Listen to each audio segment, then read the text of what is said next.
Every snap, every play, every school. Under the lights, where legends are made and communities come alive. The biggest plays, the loudest fans.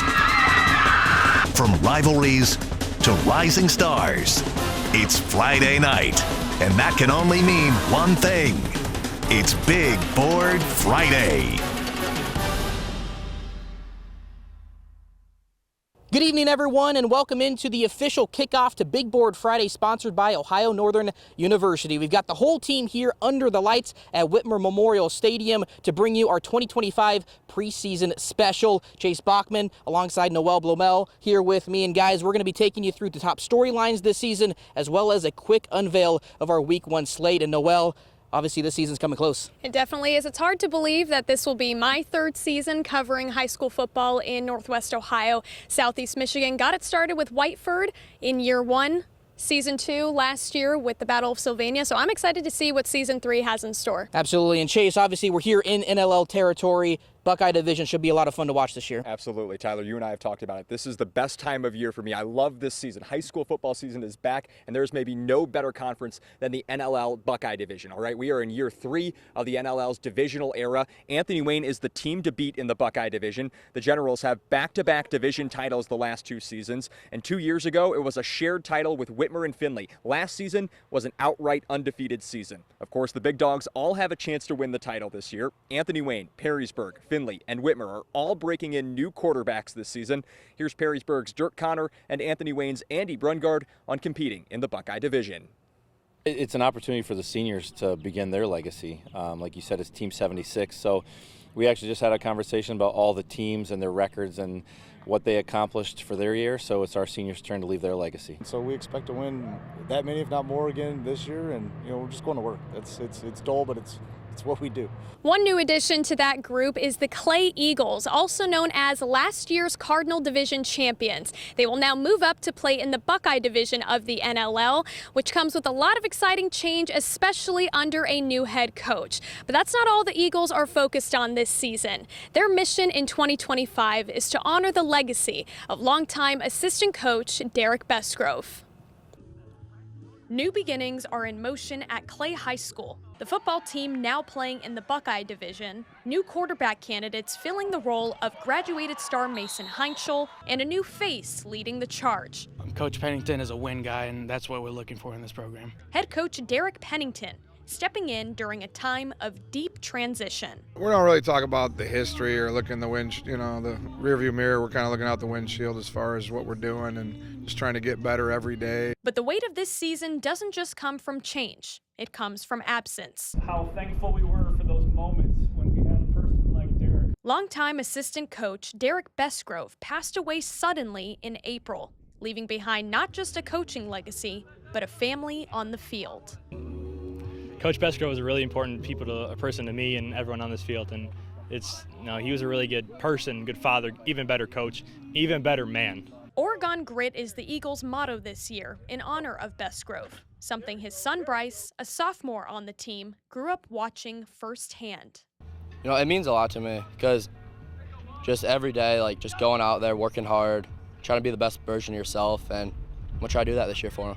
Coach Pennington even taking it a step further, rewarding blue-collared shirts with Bestgrove's initials and number embroidered to players who showed the same grit as he did. Yeah, when I was at his visitation, there was a picture of him with his refinery, stuff on, just that signify and epitomize what he was all about. And we just thought it was a great way to honor him and honor kids that are doing a great job, for us. In a season marked by change, the Eagles are finding strength in what still remains: love, legacy, and a reason to play for something bigger than themselves. We're definitely gonna, every step, every play, we're gonna go hard and just look up at them. And we can see the factory right over there, and we just think of Coach Bestgrove. We've got him behind us. He's watching over us right now. I know he's proud of every single one of us out here. Win the Buckeye, and let's go deep in the playoffs for him, man. I mean, we love that guy. We think about him every day in here. And you know, Chase, talking with Coach Pennington, first-year head coach for Clay Pennington, sharing the same name as Bestgrove, Derek, you know, they really bonded for the 2 months that they got to know each other. And when I was talking with him just about what this season means, he said, who else would we have to play for? So a lot of motivation, a lot of change, but with him behind them, it should be a good season. Absolutely. Really cool story, Noelle. And speaking of Clay, let's focus on the Eagles. They were the team to beat in the Cardinal Division last year. The NLL Cardinal Division looks to be wide open in 2025. After the Eagles got promoted to the Buckeye Division, Springfield is the new team in the Cardinal Division. Napoleon and Bowling Green are both coming off winning seasons in 2024. Fremont Ross is another team to keep an eye on. They finished second in the division last year and bring back a ton of experience this year. That's great. You know, we get another opportunity. We got a new group of kids coming in, and it's great to see how much work they put in the off season, how it's going to work out this year. Really makes it easy for me as a head coach to change the culture and get it to where I want to be with this group, just because they're so ready to embrace it and really push the younger guys to where they need to be.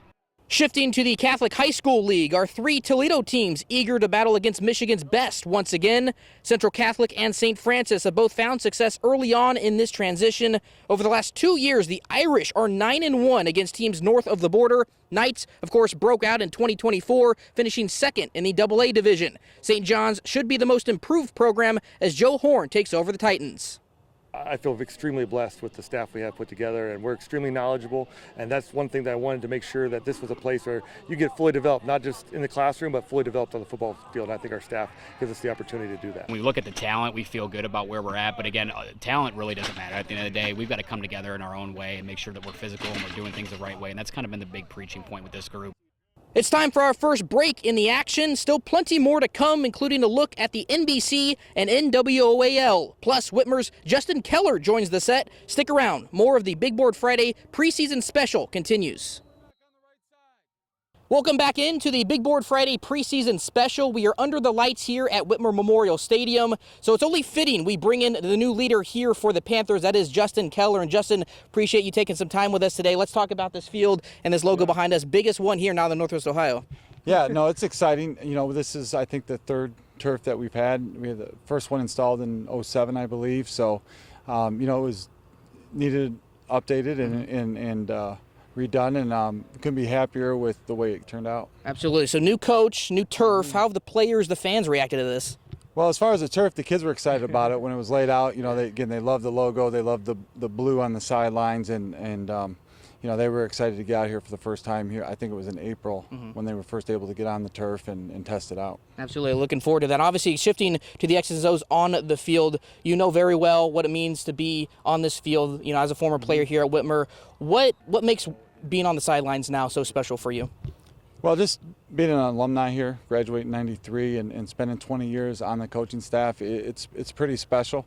You know, I've been on the staff with some great head coaches, and I feel like I've learned a lot, and I'm ready to take on the challenge. Absolutely. Anytime there's change, I'm sure there's a lot of expectations. So how are you guys viewing success in 2025? Yeah, that's a great question, and that's really hard to say. I think the first thing we need to do is just take one day at a time, you know, and our goal is just to get, you know, one day better and, you know, try to put ourselves in a position to be able to compete for a league title. Absolutely. We'll look forward to it, man. Appreciate it. Again, Justin Keller, the new man here at Whitmer High School. Let's get back to our conference previews, beginning with the Northern Buckeye Conference. Proven to be a fun group to cover, and Oak Harbor relishing in that thrill. Since the Rockets joined the Northern Buckeye Conference a couple years ago, they have yet to lose. Back-to-back perfect marks have them with targets on their backs.